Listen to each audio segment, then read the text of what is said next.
ထိုင်းနိုင်ငံဆိုင်ရာမြန်မာတန်ယုံကထိုင်းနိုင်ငံရောက်မြန်မာနိုင်ငံသားများအားနှိုးဆော်ချက်ထုတ်ပြန်တဲ့သတင်းကိုတင်ဆက်ပေးပါမယ်။ထိုင်းနိုင်ငံဆိုင်ရာမြန်မာတန်ယုံကနေထိုင်းနိုင်ငံရောက်မြန်မာနိုင်ငံသားတွေအတွက်အထူးသတိပေးနှိုးဆော်ချက်တစ်ရက်ကိုဩဂတ်စ်လ1ရက်ရက်စွဲနဲ့ထုတ်ပြန်ထားပါတယ်။အဲ့ဒီနှိုးဆော်ချက်မှာထိုင်းနိုင်ငံမှာဖွဲ့စည်းပုံအခြေခံဥပဒေမူကြမ်းပြည်လုံးကျွတ်ဆန္ဒခံယူပွဲကိုဩဂတ်စ်လ9ရက်မှာကျင်းပဖို့ရှိပြီးအဲ့ဒီပြည်လုံးကျွတ်ဆန္ဒခံယူပွဲကိုလုံခြုံအေးချမ်းစွာကျင်းပပြုလုပ်နိုင်ဖို့အတွက်ထိုင်းနိုင်ငံအစိုးရကရဲတပ်ဖွဲ့ဝင်အင်အားအမြောက်အများအသုံးပြုပြီးလုံခြုံရေးတိုးမြှင့်ချထားမှာဖြစ်တယ်လို့သတင်းတွေရရှိကြောင်းဒါကြောင့်ထိုင်းနိုင်ငံကိုအကြောင်းအမျိုးမျိုးကြောင့်ရောက်ရှိနေတဲ့မြန်မာနိုင်ငံသားတွေနဲ့အလုပ်လုပ်ကိုင်နေကြတဲ့မြန်မာနိုင်ငံသားအလုပ်သမားတွေအနေနဲ့အဲ့ဒီရက်ပိုင်းအတွင်းမှာအထူးသတိပြုပြီးနေထိုင်သွားလာကြဖို့ခရီးသွားဖို့ရှိပါကစာရွက်စာတမ်းအထောက်အထားအပြည့်အစုံယူဆောင်သွားကြဖို့နဲ့ရဲတပ်ဖွဲ့ဝင်တွေကစစ်ဆေးပါကအတာတကြီးစစ်ဆေးမှုခံယူကြဖို့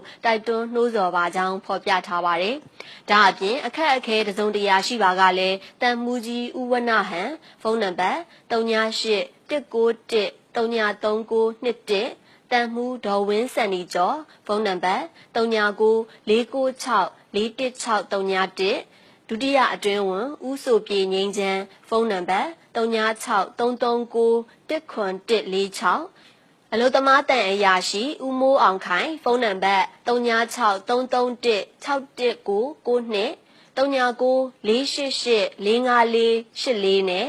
ဦးအောင်ကိုတန်ဖုန်းနံပါတ်3634426234တို့ကိုဆက်သွယ်အကူအညီတောင်းခံနိုင်တယ်လို့လည်းဖော်ပြထားပါတယ်။ဒီသတင်းကို Central News Bureau ကပေးပို့တာဖြစ်ပါတယ်ရှင်။